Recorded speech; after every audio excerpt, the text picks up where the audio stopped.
Hey guys, let's get more news about Warriors, but first, don't forget to subscribe and leave your like. Warriors Kerr felt like fish out of water giving speech at DNC. Steve Kerr is no stranger to the big moment, but on the night of August 19th, the 9-time NBA champion experienced nerves unlike any he has experienced as a player and coach.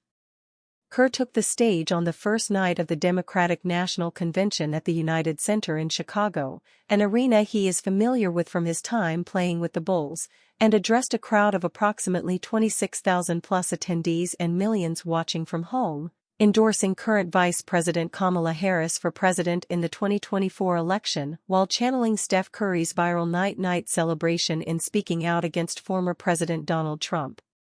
The Warriors coach joined the Dan Le Batard show on Tuesday, where he was asked about the opportunity to speak at the convention and his nerves leading up to it. "Yeah, that was an interesting experience," Kerr said. "They asked me to do it a couple days before I went on, and I really gave it a lot of thought because I knew I was going to take a lot of heat for it. But I wanted to make sure I got the right message across, what was most important to me. After thinking about it, I realized, hey, they asked me for a reason. They think it matters that I speak my mind. And so I decided to do it, and it was very nerve-wracking, and I'm glad I did it. Met a lot of great people, there's a lot of great energy in the building. It was a lot of fun to be a part of." Kerr received some criticism for his appearance, but the feedback overall for his speech was positive as he aimed to convey a message of unity in a divided political climate. "I got some emails. But generally speaking, the vast majority of people who contacted me were very supportive," Kerr shared. "I wanted to make sure my message was one of unity, especially coming off the Olympic gold medal performance by the team in Paris. I just think the political rhetoric, really the national rhetoric on a lot of platforms is just so ugly these days and divisive, and I just wanted to make sure my message was a reminder to people that when we come together in a lot of different ways we can accomplish a lot. I think it applies to sports, it applies to our country too, and we need to come together." Despite playing in numerous NBA Finals games, including Game 6 of the 1997 series where he hit the game-winning shot to deliver the Bulls their second of 3 consecutive titles, Kerr felt out of place in a different kind of arena. "I just felt like a fish out of water because it was such a different realm for me," Kerr explained. "I'm used to game nerves, and those actually feel good. Competing in sports is so much fun because you have to lay it on the line and you do everything you can to win, but you kind of know you're going to lose your fair share. There's going to be nights where you lose sleep because of decisions you made, backfired, all that kind of stuff, but the political spectrum is different, the setting was different. Having teleprompters on either side of me, addressing the crowd, knowing there were millions of people watching on TV. It was definitely nerve-wracking." Kerr cherished the opportunity and appreciated the chance to convey his message to such a large audience, but certainly is looking forward to returning to the arena he is far more comfortable in. Steve Kerr opens up on the angriest he's ever been with Draymond Green. After completing another stint with Team USA this summer, it's back to the Warriors for Steve Kerr, which means back to coaching the beloved yet troublesome champion, Draymond Green. The iconic defensive star has done a lot to invoke criticism over the years, but Kerr says that one incident in particular sticks out to him above the rest. "The Jordan Poole incident," said Kerr on the Dan Le Batard show. "Draymond and I are a lot alike in a lot of ways, and many people wouldn't see that from the outside. But we're both maniacal competitors and we've lost our minds with each other during games or whatever. But he crossed the line with Jordan. And he knows it, he knew it immediately, and it made that season incredibly difficult for everybody.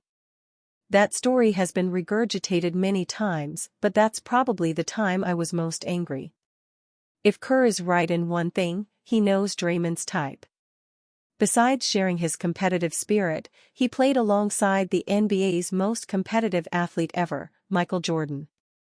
Michael was as ruthless as they come, and his tenacious, hardball approach helped him make one of the most successful and widely celebrated athletes in the world. As coach of the Warriors, Kerr is now dealing with a similar type of alpha spirit in Draymond. While Green is not nearly the same player Michael was, his defensive efforts and competitive grit have been critical to the Warriors' past 4 championships. Lately, however, he's been crossing the line, and his worst offense was the scuffle with Jordan Poole. What started as an ordinary practice session turned into a nightmare scenario for the Warriors when Green landed a punch on Poole and knocked him out cold in front of a gym packed with teammates, coaches, and staffers. When a video leaked online, the Warriors had no choice but to go public, and things were never the same. Poole became distant and his play began to decline across the board. Eventually, after the Warriors lost early in the playoffs, they had to trade Poole after his presence became borderline toxic in the locker room. Before his fight with Draymond, Poole was coming off a championship season with the Warriors averaging 18.5 points, 4.0 assists, and 3.4 rebounds per game on 44.8% shooting. After the whole ordeal with Green, Poole never played with the same kind of joy again, and you could tell that the chemistry was completely destroyed. For Green to turn on his own teammate like that was completely uncalled for, and it may have cost the Warriors the chance at another title. Ultimately, we'll never know for sure, but it was clearly enough to make Steve Kerr unforgettably angry, and it was enough to break apart a core that had just won the championship. After signing Green to a 4-year, $100 million deal last summer, it looks like the Warriors are not ready to give up on Draymond as the cornerstone of their defense and the heart behind their competitive identity. If he can just clean up his act and avoid any more altercations with his fellow players, he has a chance to validate the Warriors' faith and complete an amazing comeback story. But for head coach Steve Kerr, he's done looking in the past. While he has been willing to address Draymond's mistakes, he's ready to focus on the action to come and what Draymond can do now to help the Warriors win games this upcoming season. Is Golden State the best landing spot for Jimmy Butler? There are whispers about the Warriors being interested in Heat star Jimmy Butler, so is the Golden State franchise the best landing spot for him? The Athletic's Sam Amick recently spoke of the Warriors' alleged interest in Jimmy. Jimmy Butler's going to be a free agent next summer, didn't get an extension done, Amick said on the TK show.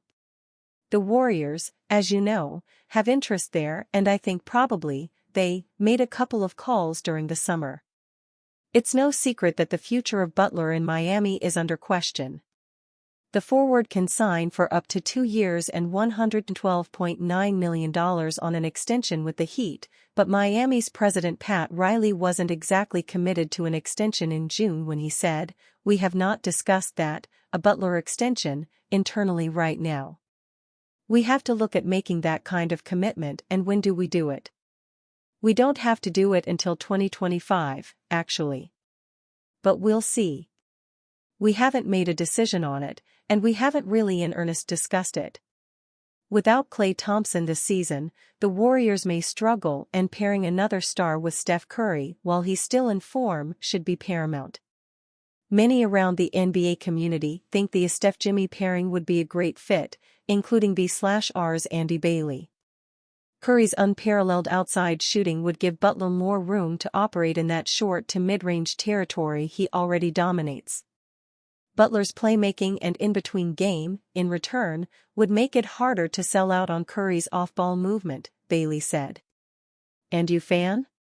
What do you think of the situation of Jimmy Butler? Leave your opinion in the comments.